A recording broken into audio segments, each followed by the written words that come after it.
All right, what's up there, guys? Got a different type of opening today. I can stay there. Yeah, so I was on OfferUp, if you guys are familiar with that app. And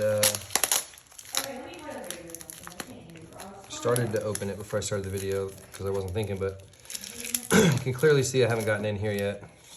Tape this thing so much that nothing's come out of here yet, very clearly, for any skeptics that may be including the person that sent me this, because I am a little bit skeptical.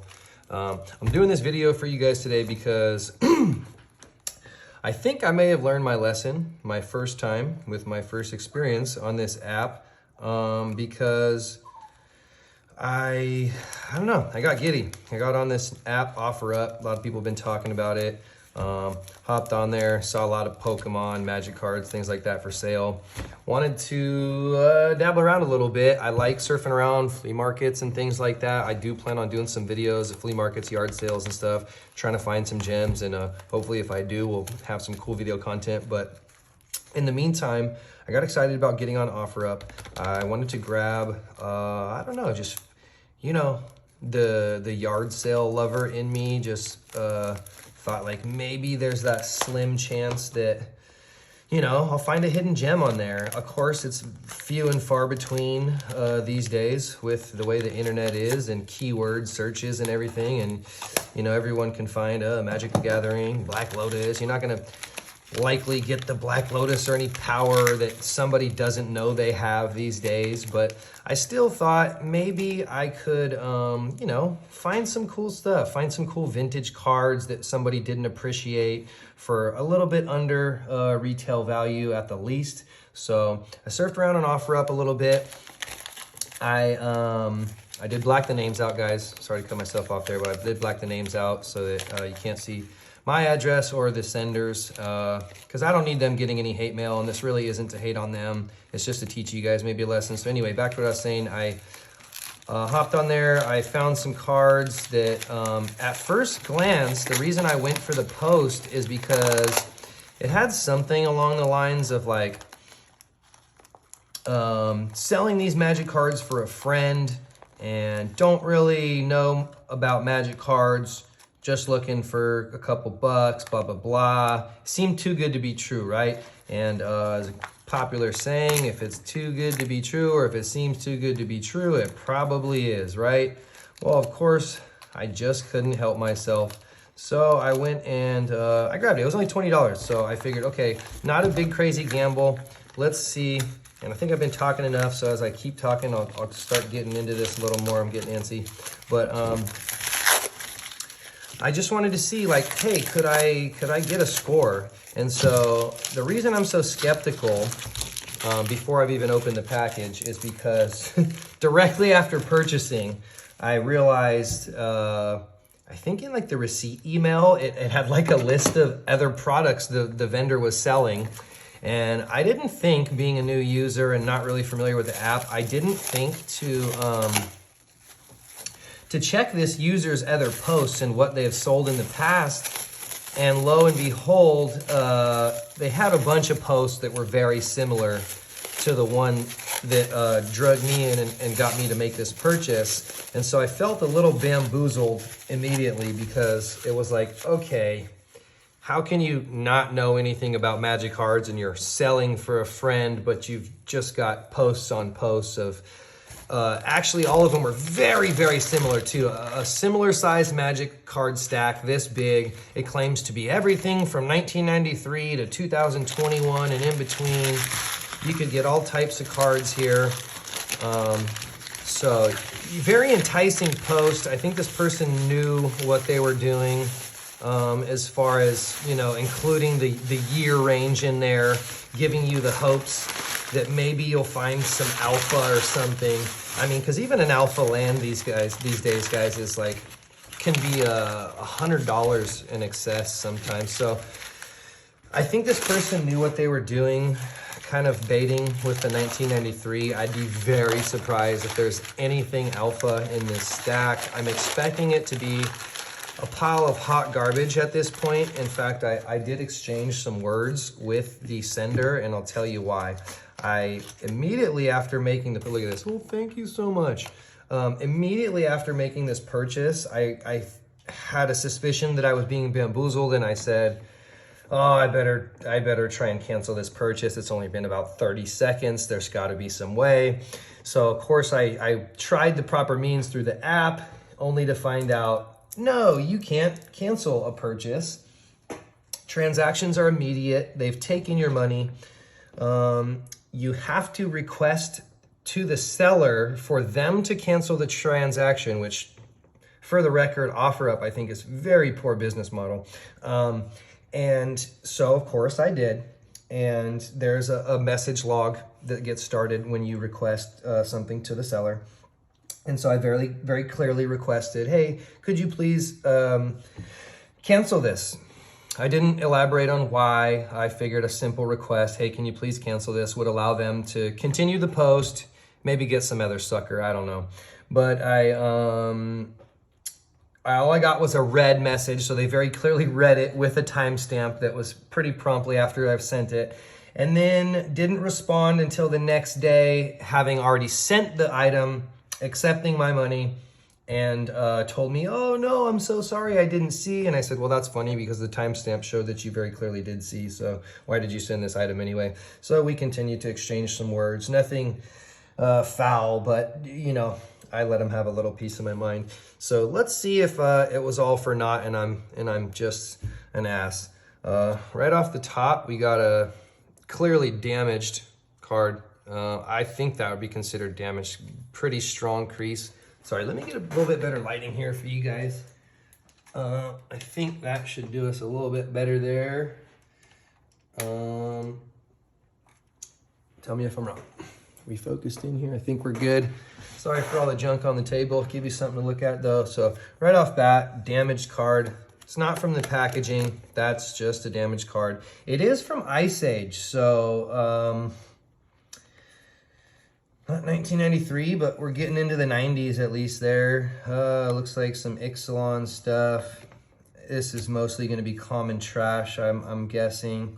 Howling Fury, yeah. 1999, getting into the white border cards. Bunch of common Ixalan trash. Yeah. Ugh, what a bamboozle. I should have known. Oh man, it's literally all commons. They literally said rares, all that. I don't think I got one uncommon so far. And unless that worm there is the rare, yeah, it looks like I just paid $20 for some hot garbage commons. Oh, I do see some rares coming. All right, all right. This is just hot garbage right there. I mean, absolutely bamboozled hot garbage. Like, shame on the person. I almost want to just put them on blast by name, so you guys can send them some hate mail, but that's not the right thing to do. All right, Bounty of the Luxa at the beginning of your pre-combat main phase, and I'm not going to be familiar with some of these cards, so maybe there will be some value in here. Maybe I'm being a little harsh. That first half of the pile, I think, fair to say, absolutely garbage. We'll have to do our research on some of these. So we got Bounty of the Luxa. At least we're getting into some rares here, it seems. See how long it lasts. Abhorrent Overlord. Polis Crusher. Oh, and we're back to commons. Uncommons, excuse me. Okay, so yeah, it looks like it's gonna fade into the couple. It's so funny, man. They structured these like a pack, which is just really goes to show how much of a scam this was. You know, they claim to not know anything about Magic, yet they kind of structure it almost like a booster pack. It's like a set booster almost. It's like commons, couple uncommons, and then they hit you with the rare. There might be an uncommon or two behind there. Okay, maybe we'll get back to some rares. Man, I can't believe I paid $20 for this. Let's see, maybe we'll get a hit. I don't know. They claim to not know anything about Magic, but it seems they know too much. I have a feeling these are gonna be like, you know, 10 to 25 cent rares, if I had to guess. This is a nice little Fairy Seer. This is a card actually sees play in one of my decks, not for any specific reason other than it's a 1-drop blue flyer and you get to scry 2 when it comes in. So not a bad card. And it's the etched foil, so guess we'll cut him a little break there. We got some 8th edition stuff, so we are getting back there in some years, but even 2003, yeah, meh, wah, wah. Oh wow, look at that, an old Kavu. That's a kind of a cool card, whether there's value there. Okay. Flailing Soldier. Yeah, it's not bad. I mean, a 2/2 for 1's already winning, and you can pump them. But any player may pay this ability. Why would that be? Okay. Okay, that's why. Because anyone can play a down pump on him too. So if they got 2 mana, they can just kill him. Interesting. That's a weird card. Vintage nonetheless. Quote unquote vintage. For 2, we got this little 1/1 flyer, Misshapen Fiend. It's actually a cool card. Nantuko Monastery. Nantuko. Add 1 color's mana to your pool for threshold cost. You can pay a forest and a plains. Get the centering of the plane symbol is off. Can you guys see that? Interesting. Oh, man, we're like sideways this whole video. I'll have to edit it later, but no biggie.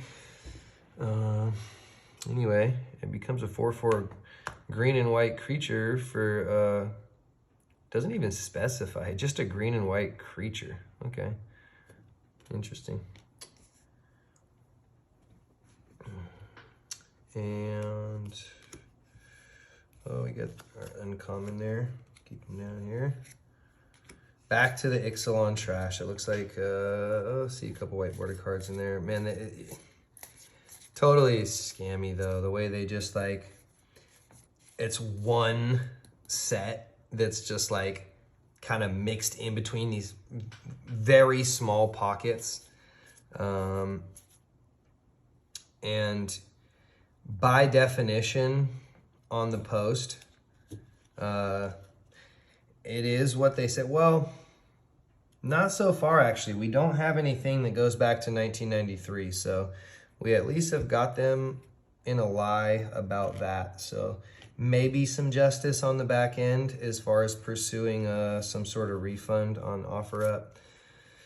I don't know if I have the energy to go through with that. We'll see. Okay, so at least some uncommons from the set that they threw all their common trash from.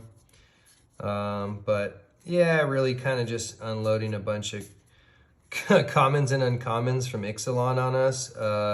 And then I guess justified it by throwing like a couple of Modern Horizon 2 cards and very few vintage cards here and there that the earliest of which I see is from 1999. So definitely no 1993 cards here. You can see that very clearly. As you'll see when we started the video, this pile is over here from the start, not part of the package. So don't get fixated on that Innerstorm Predator, because even that for, I believe, $1.29 was probably better than anything we pulled out of here if I had to take a guess. Again, I'll have to search through the rares and some of these vintage cards, see if there is any sort of value behind them, but I very, very, very much doubt that I got even close to the $20 in value that I paid for this. Man, this would be a cool card, at least, you know, an old Ice Age card with some really, really cool art on it by Daniel Gillen, but yeah, it's creased right across the top, like somebody just like, I don't know, it's like somebody like shut it in a door or something, or like maybe just racked their magnetic card case over the top of it and folded it over or something like that. You know, salvageable, playable, still enjoyable. Worth my $20? Absolutely not. There you have it, ladies and gentlemen. Don't be a fool like me and go for scammy posts on OfferUp, especially from St. Augustine, Florida. No offense to you Florida folks. Shout out to my Florida peeps. But man, Rudy, find this guy for me. Shady. Like, comment, subscribe. Appreciate you guys watching. And don't buy repacks and shady stuff on eBay and OfferUp. Bye.